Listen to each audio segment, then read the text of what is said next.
After years of being told I was the difficult one, I finally skipped Christmas. I spent the day watching movies alone while my phone stayed silent. The next morning, my sister posted a family photo with my face cropped out. The caption read, "Everyone important made it this year." I texted her one word, "Wow."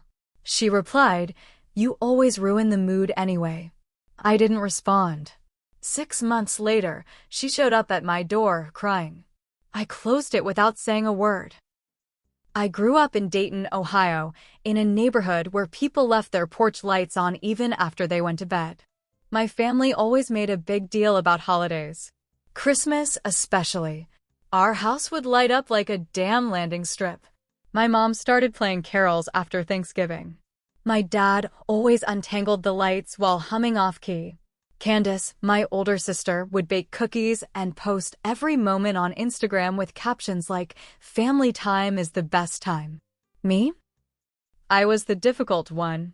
That word followed me like a shadow. When I was 12, I didn't want to wear the dress Mom picked out for our family photo. I said it made me look like a doll. Candace rolled her eyes and whispered, "Just wear it. Don't make this difficult."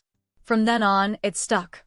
I was the kid who had strong feelings, who didn't always smile on command. I'd call people out if I thought they were being fake or cruel, but instead of being taken seriously, I got labeled. Whenever Candace cried, people rushed to comfort her.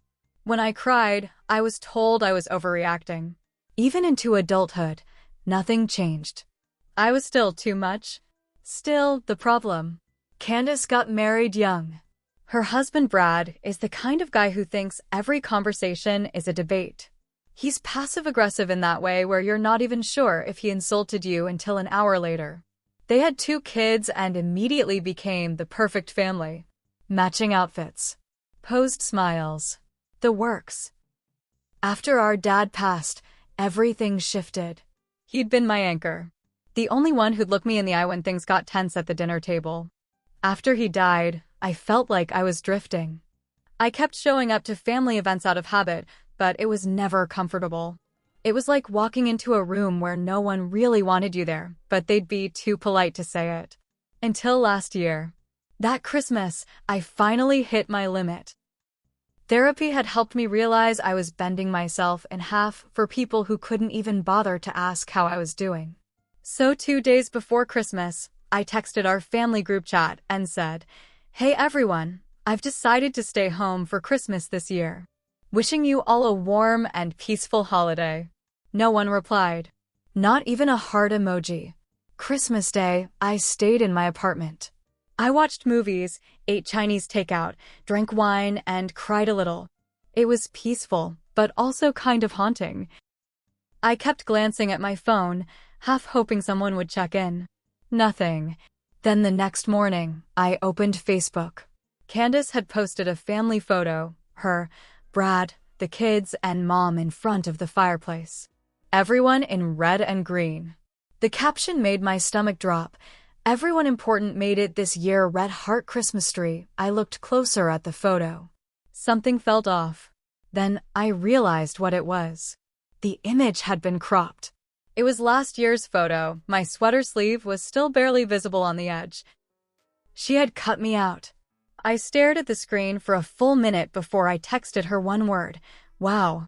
10 minutes later, she wrote back, "You always ruin the mood anyway." That was it. "No, sorry, no, we missed you." Just that. I didn't respond. I deleted her number. I left the group chat. I stopped calling Mom too. No one reached out. 6 months passed. It was a quiet, ordinary Saturday. I was watering my plants and getting ready to head out to the farmer's market. I wasn't thinking about her. I hadn't thought about her in weeks. Then someone knocked on my door. I looked through the peephole, and there she was. Candace. Hair pulled back. Red eyes. Makeup running down her cheeks. She looked like she hadn't slept. She opened her mouth to speak, but nothing came out. She just stood there, breathing heavy, like she expected me to ask her in. I opened the door. She whispered, "Please," and I closed it. Quietly, calmly, didn't say a word. Not because I was angry. Not even because I wanted revenge. I just didn't owe her anything anymore. I thought that would be it. Closing the door should have been the end. But Candace didn't leave right away. I watched her through the peephole. She stood there for maybe 3 minutes, crying harder now. Then she walked down the steps, got into her car, and sat there for another 10. I didn't move. I didn't feel bad. Just tired. 2 weeks later, I got a text from Mom. Can we talk? It's important. I stared at it. Thought about deleting it. But curiosity got the best of me. I told her she could call. She did, that night. Her voice was soft, like she was trying not to scare me off.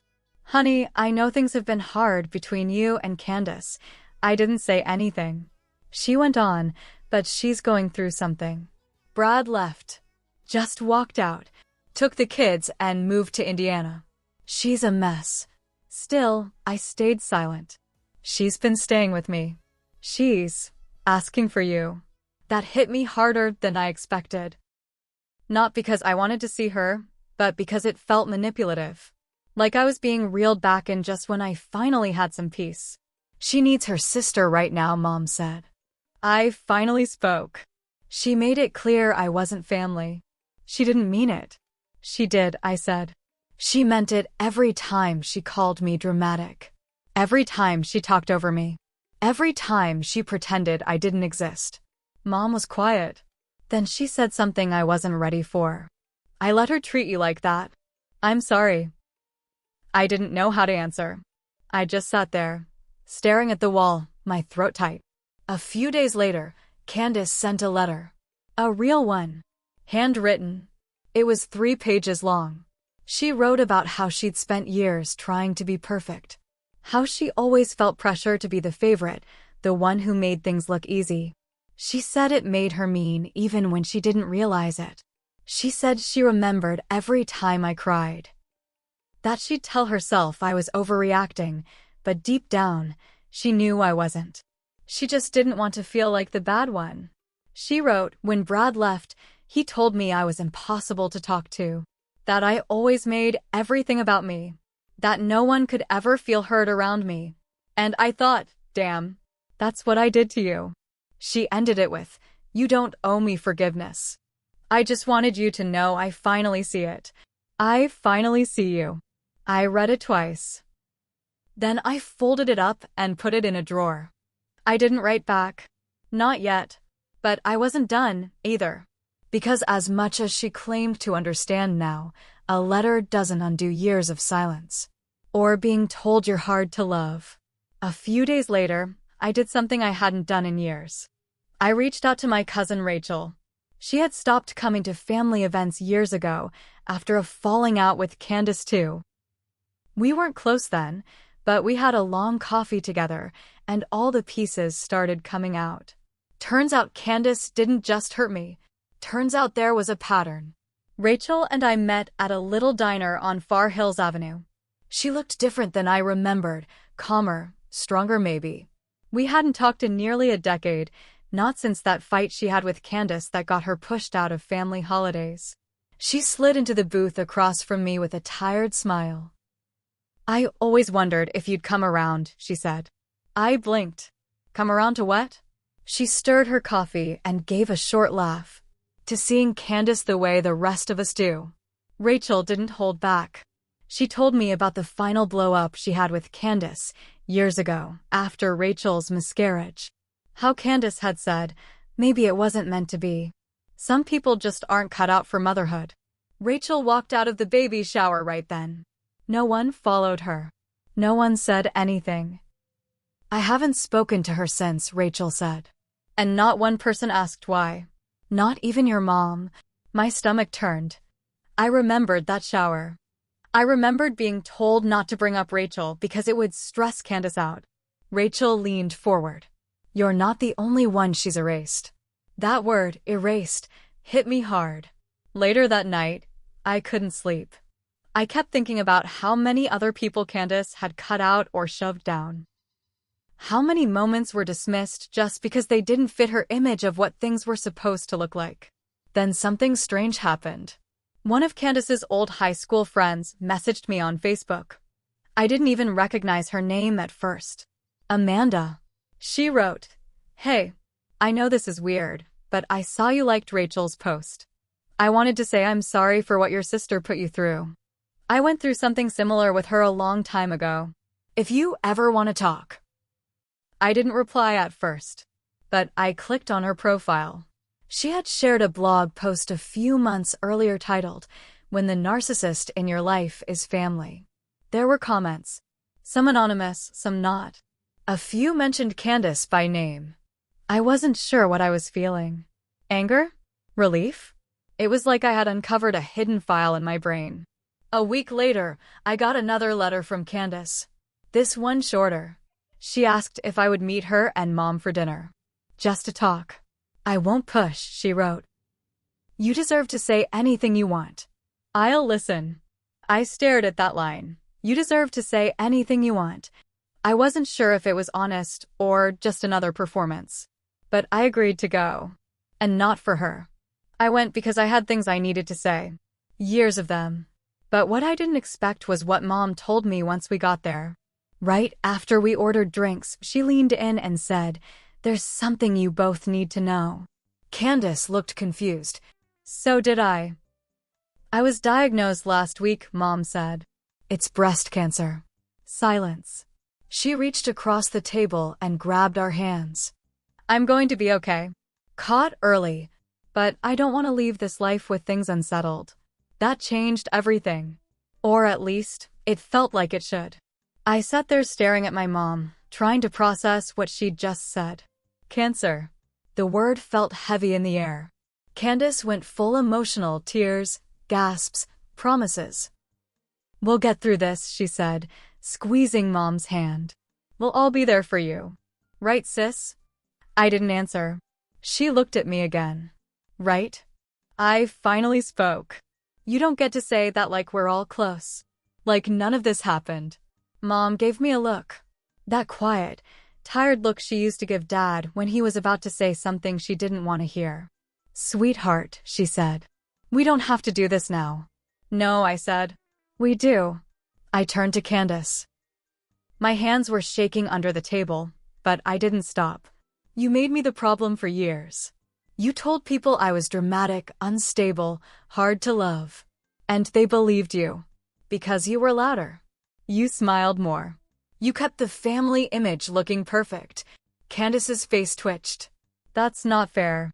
Isn't it?" I said. "You posted that photo. You cropped me out. You called me not important. You said I ruined the mood. All because I didn't want to sit at your table and pretend anymore." Her eyes filled with tears. I was hurting. "Brad, he left me. I was falling apart." "I know," I said. "But even in your pain, you found a way to make me smaller. To hurt me one last time." Mom tried to jump in. "I'm not done," I said. I pulled out a folder from my bag. Laid it on the table. Inside were printed messages. Screenshots. Quotes. From Amanda. From Rachel. From others Candace had ghosted, cut out, hurt. "I'm not the only one," I said. "I used to think I was. But this is your pattern. And maybe you're sorry. Maybe you mean it. But now you get to live with the truth. You weren't the victim. You were the storm." Candace looked stunned. She didn't speak. She just stared at the folder like it might catch fire. I stood up. "Drop some cash on the table. I hope you both take care of each other," I said. "But I'm done pretending this is a family." Mom called out my name. I turned. She looked older suddenly. Weaker. "I know I didn't protect you," she said. "And I don't expect you to forgive us. But I want you to know I see it now. I see what I let happen." I nodded. Then walked out.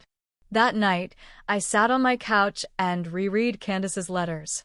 I burned the first one in my kitchen sink. Then the second. I wasn't angry anymore. Just clear. She wanted forgiveness without repair. Closure without effort. A clean slate without cleaning anything up. And for once, I didn't feel guilty for saying no. 2 months later, I heard through Rachel that Candace started therapy, that she was alone a lot now, trying to make peace. I didn't call. I didn't write. Because sometimes, the most vengeful thing you can do to someone who built their whole identity on being adored is to take away your attention.